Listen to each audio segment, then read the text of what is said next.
สุดท้ายบางคนแฟนๆทั้งนี้ทั้งนี้ยังมา unboxing ยังมี Excavator มี Bulldozer มีดักไดจังยัง unboxing ทั้งนี้มันเอามวย let's go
dương tôi chu đấy được nè, ok let's go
con vợ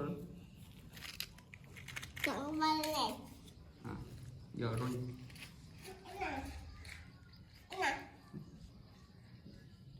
đó nó mình đây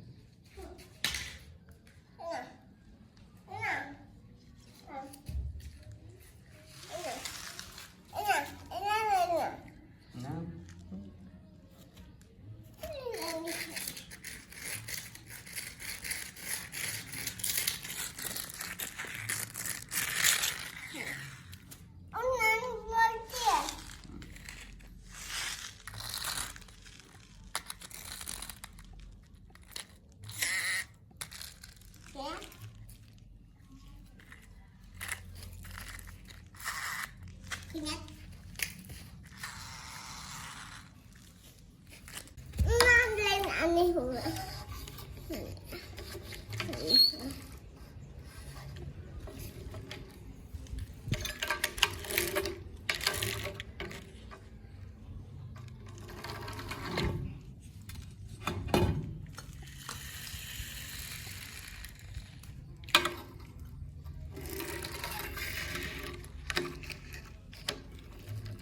tới lên cái đầu tiên